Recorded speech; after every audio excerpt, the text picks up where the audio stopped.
Hello friends and welcome back to the channel the travel episode. मैं हूं लोकेश गर्ग और इस वीडियो के अंदर हम बात करने वाले हैं कि अगर आप अप्रैल के महीने में कश्मीर घूमने का प्लान कर रहे हैं तो क्या ये सही है, क्या सही मंथ है आपके लिए और क्या क्या चीज़ें हैं जो आपको लेकर जानी है, कहाँ कहाँ पर आप घूमेंगे, किस तरीके से आपकी जो एक प्रॉपर ट्रिप प्लान है वो होना चाहिए। तो चलिए बिना देर करे इस वीडियो को हम स्टार्ट करते हैं, क्योंकि ये वीडियो आपने बिल्कुल सही क्लिक किया है और यहाँ पर आपको पूरी इन्फॉर्मेशन अप्रैल के महीने के बारे में कश्मीर को लेकर मिलने वाली है।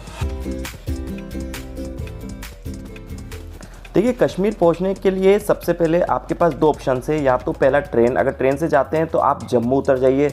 अगर आप फ्लाइट से जाते हैं तो डायरेक्ट श्रीनगर उतर जाइए। अगर आपने पैकेज बुक कर रखा है और आप ट्रेन से आए हैं तो जम्मू उतरने के बाद आपके लिए जो कार होगी, जो टैक्सी होगी, वो पहले से ही खड़ी होगी पैकेज के अंदर। अगर आपने पैकेज नहीं ले रखा है तो फिर आपको थोड़ी बहुत मशक्कत करनी पड़ेगी, क्योंकि काफ़ी बार्गेनिंग आपको करनी पड़ेगी वहाँ पर टैक्सी वालों से।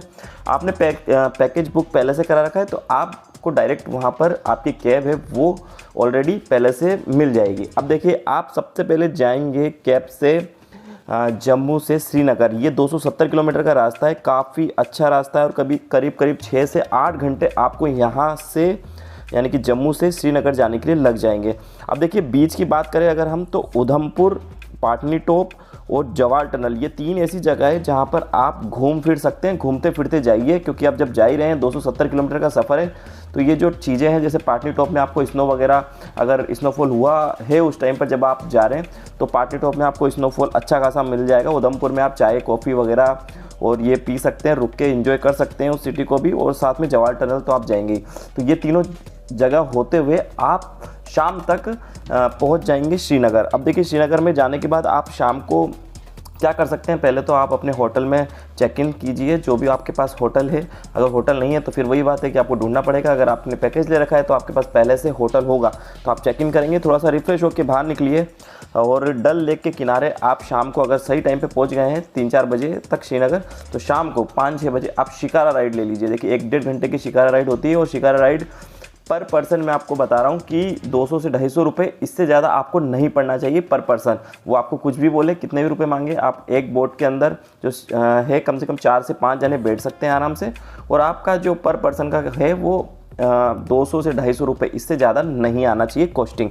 तो आप शिकारा राइड का क्योंकि अगर आप आए हैं कश्मीर, श्रीनगर आए और डल लेक के शिकारा राइड अगर आपने नहीं की तो फिर आपने क्या किया, तो बहुत ज़्यादा इंपॉर्टेंट है, बहुत ज़्यादा अच्छी राइड होती है और आप इसे इंजॉय करिए। साथ ही साथ आप लाल चौक शाम को घूमने के लिए जा सकते हैं, कुछ ख़रीदना है तो वहाँ का लोकल मार्केट है वो एक्सप्लोर कर सकते हैं। तो ये आपका पहला दिन था, आप श्रीनगर पहुँच गए, साथ ही साथ आपने कुछ एक्टिविटीज़ भी कर ली और कुछ ख़रीदारी भी आपके लिए कर ली। दोस्तों देखिए, अगर आप अप्रैल के महीने में कश्मीर आ रहे हैं तो इस गार्डन को मिस बिल्कुल भी मत कीजिएगा। ये है ट्यूलिप गार्डन और ख़ासकर ये 25 मार्च से लेकर और अब पूरा अप्रैल तब के लिए खुला रहता है। और जो इसके जो फूल है ना, जो ट्यूलिप्स हैं वो ब्लूम पर इस महीने में होते हैं, तो टूरिस्ट के लिए ओपन रहता है और आप करीब 4-5 रंग के ट्यूलिप्स यहाँ पर देखेंगे और बहुत ही सुंदर नज़ारा होता है। मैं वीडियो भी आपके साथ शेयर कर रहा हूँ, आप स्क्रीन पर देख पा रहे हैं। तो करीब रेड, ब्लू, वाइट, पर्पल, इन सभी कलर के ट्यूलिप्स यहाँ पर होते हैं और जो टूरिस्ट होते हैं वो काफ़ी पसंद करते हैं इस जगह को। तो आप श्रीनगर में 4 से 5 दिन रहेंगे पूरी ट्रिप के दौरान, तो किसी भी दिन मॉर्निंग में जब आप ट्रिप पर निकल रहे हैं तो इस गार्डन को किसी भी एक दिन आप कवर करते हुए चलें, काफ़ी अच्छा व्यू इस गार्डन का होता है।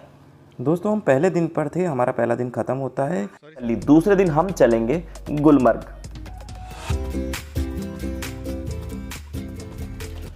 तो दोस्तों, आज का दिन काफ़ी इंपॉर्टेंट है और आप जाएंगे आज गुलमर्ग, यानी कि सेकंड डे आपकी ट्रिप का, और आप जाएंगे गुलमर्ग। करीब 50 किलोमीटर ये श्रीनगर से है और करीब 2 से 2.5 घंटे आपको गुलमर्ग पहुंचने में लग जाएंगे। देखिए, जो कैब है वो आपको गुलमर्ग तक पहुंचा देगी। रास्ते में जो आएगा वो आएगा टनमर्ग। देखिए, श्रीनगर से जो टनमर्ग है वो 40 किलोमीटर है। टनमर्ग से आगे आपकी ही जो प्राइवेट कैब है, जो आपने पहले से पैकेज के अंदर है, वो चली जाएगी अगर स्नो नहीं होगा या कम होगा तो। अगर ज़्यादा स्नो है तो फिर प्राइवेट कैब ही आपके अंदर जाएगी, तो उसका चार्ज आपको अलग से वहाँ पर देना होगा। अब देखिए, जब आप गुलमर्ग पहुंच जाएंगे तो गंडोला राइड ज़रूर लीजिए। आपके जो टिकट्स हैं वो 1.5 महीने पहले ही बुक हो जाते हैं, 1-1.5 महीने पहले ओपन हो जाते हैं, तो आप साइट पर जाके उन्हें बुक कर सकते हैं। अगर नहीं किए हैं तो वहाँ पर भी आपको लेने पड़ेंगे टिकट्स, और ताकि आप जो फ़ेज़ 1 और फ़ेज़ 2 जो है गुलमर्ग में आपकी गंडोला राइड का, वो आप इंजॉय कर सकें। तो ये काफ़ी इम्पोर्टेंट है। जो फ़ेज़ 1 होता है वो गुलमर्ग से जो कोंगडोरी है, जो कि करीब 8,500 फीट की ऊंचाई पर है, वहाँ तक लेके जाता है, और इसका जो चार्ज है वो करीब 850 रुपये आपको टिकट का देना होगा। अगर फ़ेज़ 2 में आपको जाना है, अगर आपको सांस लेने में कोई दिक्कत नहीं है, बच्चे नहीं हैं छोटे, या बहुत ज़्यादा वृद्ध लोग आपके साथ नहीं है, तो ही आप फ़ेज़ 2 में जाएँ, क्योंकि थोड़ी सी सांस लेने में दिक्कत आपको हो सकती है। जो कोंगडोरी से जो आपका है अपर्वत पीक तक आपको लेके जाएंगे, और करीब 14,500 फीट की ऊंचाई पर ये मौजूद है। और देखिए यहाँ पर आपको जब नीचे स्नो नहीं होती है तब भी सेकंड फेज़ में आपको स्नो मिल जाती है, इसलिए ये ज़्यादा इंपॉर्टेंट है। लेकिन तभी जाएं जब बच्चे या फिर आपके साथ ज़्यादा वृद्ध व्यक्ति नहीं है, और साथ ही साथ आप भी एकदम स्वस्थ हैं, आपको सांस लेने में दिक्कत नहीं है, तो ही फ़ेज़ 2 की गंडोला राइड कीजिए। और देखिए जो गंडोला राइड है ये एशिया की सबसे ऊंची केबल कार है, और आप जब अगर जाते हैं कश्मीर घूमने तो आपको ये राइड ज़रूर लेनी चाहिए। जो फ़ेज़ 2 का चार्ज होता है वो करीब 1,500 रुपये, यानी कि करीब 1,050 रुपये होता है, और जो फ़ेज़ 1 का चार्ज होता है तो वो 850 रुपये होता है। अब मैं आपको बता दूं पोनी राइड की आपको ज़रूरत पड़ेगी या नहीं पड़ेगी। तो देखिए अगर आप चलने में कंफर्टेबल है तो आपको पोनी राइड की ज़रूरत नहीं है।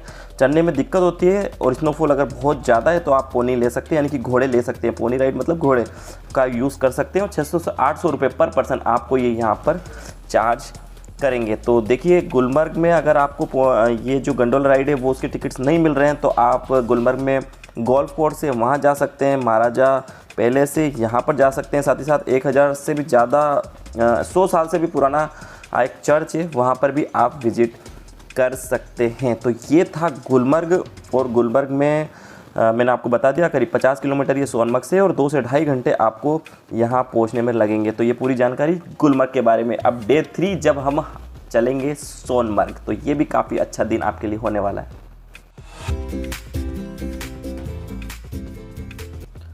देखिए थर्ड डे आपकी ट्रिप का, और ये काफ़ी इम्पोर्टेंट डे है ये भी, क्योंकि गुलमर्ग आपका हो चुका है। अब हम चलेंगे सोनमर्ग, और सोनमर्ग भी जो है वो करीब 80 किलोमीटर है श्रीनगर से। करीब 3 घंटे या ढाई घंटे आपको पहुंचने में लगेंगे। आपकी जो टैक्सी है वो आपको सोनमर्ग तक पहुंचा देगी।